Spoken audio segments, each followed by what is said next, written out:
Hey everyone, this is Vicky from the Agonist, and you're listening to Rhino Radio.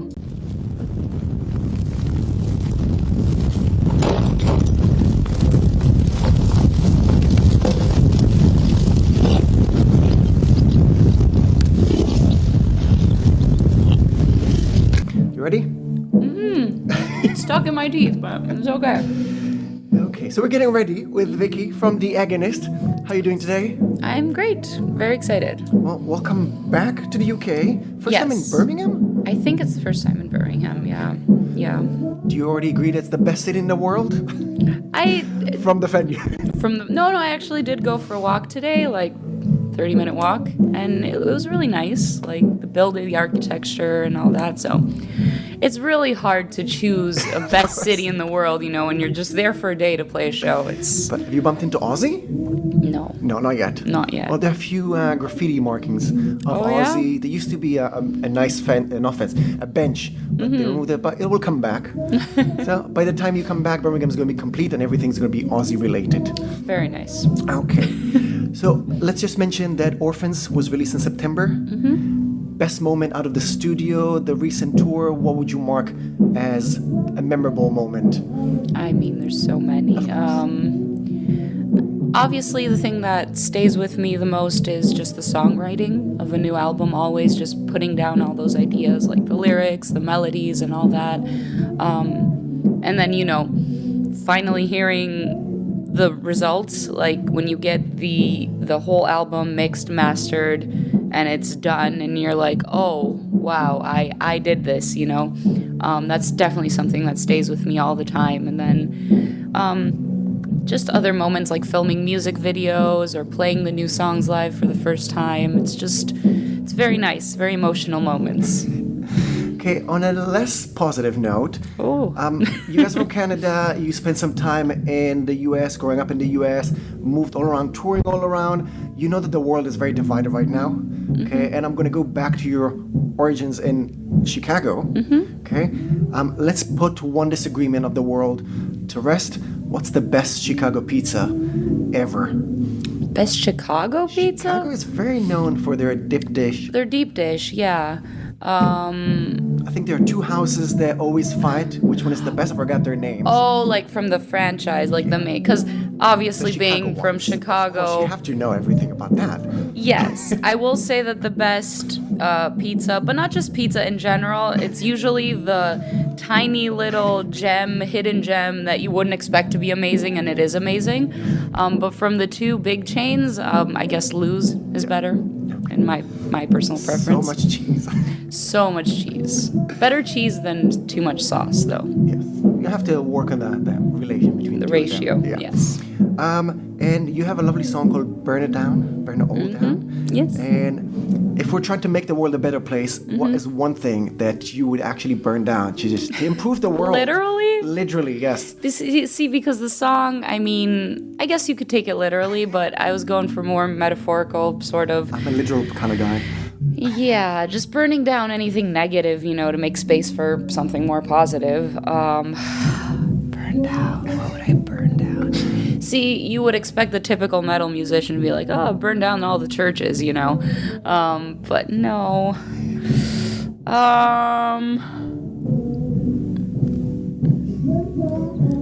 What would I burn down? I'm a nice person. I don't want to burn down things. Nothing specific that you think would make the world better, whether it's... Well, you mentioned already churches, which is the Norwegian typical answer. Yeah, I wouldn't do it, though. I was just saying, like, oh, the typical metal dude would be like, yeah, burn the fucking churches, No. But you're talking about things. See, if it were up to me to make the world a better place, I'm sort of... not opposed. Oh, I don't even know if I should say this, but whatever.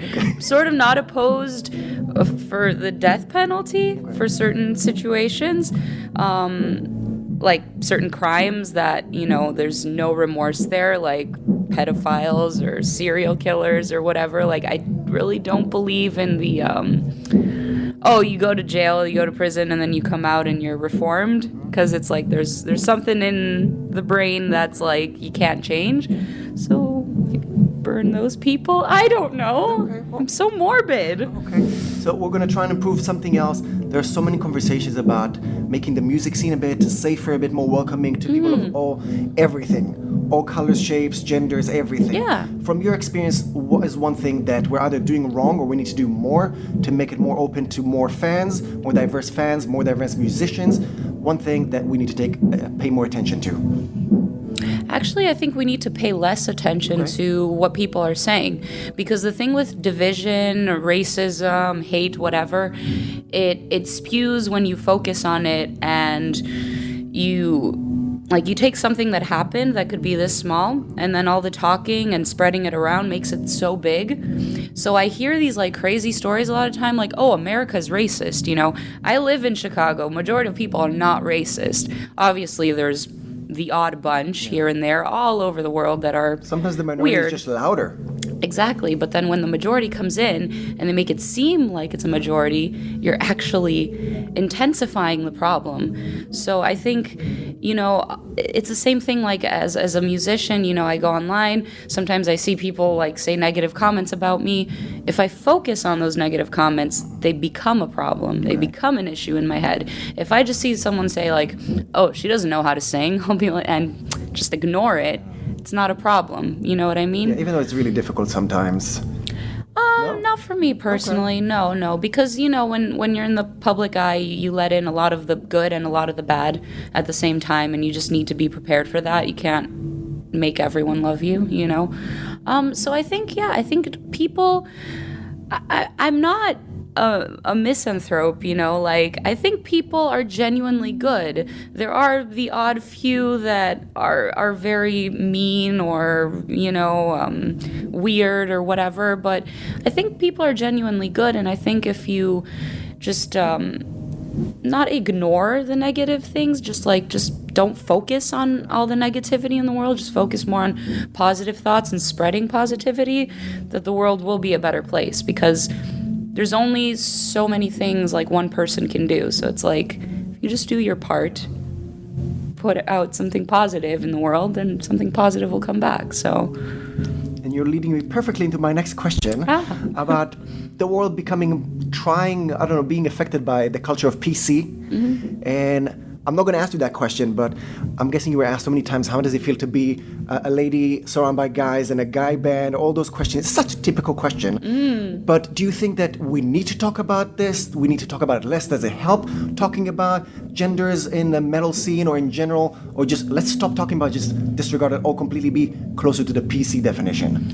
Yeah, I think it's a bit unnecessary. When you say female-fronted, the only really unifying factor in all those bands is that there's a female singing. So for someone that really enjoys female voices, because there are people like that like the sound of a feminine voice, can listen to all these bands. But obviously, we sound very different than Nightwish, and then Nightwish sounds very different from Lacuna Coil, and so on and so on, The genre of music is not quite exactly the same. It's just, there's a female behind the microphone. So we should completely disregard genders? No, not necessarily, because like I said, the unifying factor is there is a female voice there, which a lot of people enjoy. So I wouldn't take it out completely, but at the same time, you need to know what you're talking about. You can't say that all these bands sound the same because the vocalist is a female vocalist, because then, just like with men, all these voices have differences, they don't all sound the same. So I wouldn't take it out. I would just not place too much focus on it. And as far as the whole thing about being a female in a male band, it's like, it's really not a big deal. I think it depends on the person. I'm not a very high maintenance person. I make do with what I have, so touring has never been difficult. There's the boys will be boys thing where they're doing some stuff and I'm just like rolling my eyes and being like, how old are you? So it might not be a gender thing, just an age or mental age sort of thing? No, sometimes it is a gender thing, but you need to appreciate those differences. Like being in a band is sort of like being in a relationship with another person or being married or whatever. So it's like there's some things that women do that men make fun of, and vice versa. It's because sometimes it is a gender thing, you know, like women are not going to go fart in public and be proud about it. Be surprised, some. But most women are like, oh no, I never fart, you know. But at the same time, you know, men aren't going to spend 3 hours in front of a mirror getting ready. Again, some. Very few, hopefully. But yes, there are some gender, let's say, stereotypes that are sort of true. And you should just, you know, respect that. Be like, okay, well, you're a dude, you do this, you enjoy this. I'm a girl, I do this, I enjoy this. It's all good. Okay, so the bottom line, it's still okay to talk about it. It still helps evolve the situation. Yeah, you can talk about it. Just, you know, don't be an ass about it, I guess. In general, don't do that. Yes. Okay, I lost my questions.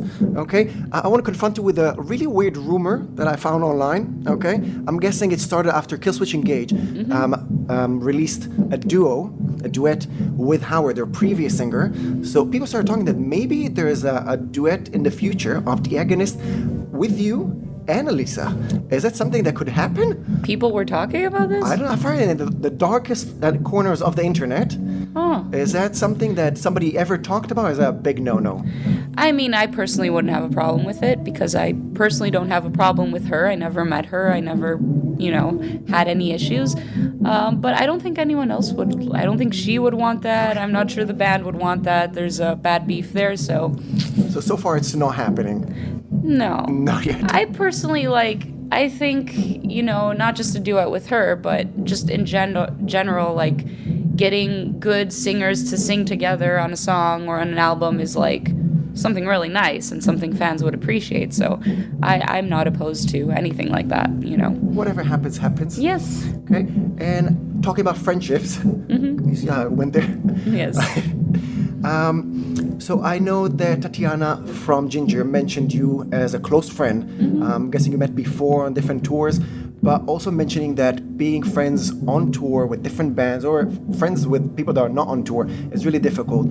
How do you combine friendships on tour? What's the key solution to keeping friendship between bands or leaving them behind when you go on tour? What's your go-to solution? I think it's just, you know, when you start a tour with a brand new band or several bands, you don't really know anyone. And this tour we're doing is kind of long, but typically a tour lasts like a month. So within a month, you only really get to know people towards the end, and certain people. Because it's just like, you know, you're on tour with a bunch of bands, but it's just like walking into a bar and meeting people. Certain people click with other people more so, like their personalities match. So we've done... You know, I could say for myself, we've done, I don't know, 7 or 8 or 9 tours since I joined the band. There are some people that I still sort of keep in contact to, like if the band is coming through my city, like Chicago or Montreal, I'll ask them to go to the show, be on the guest list. But then there's other people that, you know, the tour ended and I've never spoken to again. And it's not because there's anything wrong. It's just either we weren't given the chance throughout the whole tour to actually sit down and have a conversation, or maybe we're just very different personalities and just there's no point, you know. So yeah, I think that's pretty much it. And like as far as Tatiana that you mentioned, yeah, we played a show back in 2016, and like me and her really clicked. But not only me and her, like both bands really just like enjoyed each other's company, and we were talking about touring together since then. So finally happened, so that's cool. So we've mentioned that Orphans was released in September. Okay, anything else we need to know before we say goodbye, fans and listeners out there?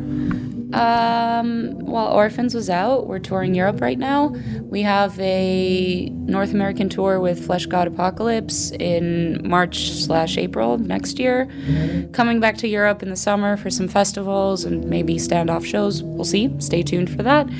And just stay tuned in general. Like, we'll be putting out content, possibly more singles, possibly more music, more shows, as much as we can possibly do. So sounds great. Yeah. Can we say Merry Christmas already? From tomorrow? Why not? Everyone loves Christmas, right? Okay. Thank you very much for your time.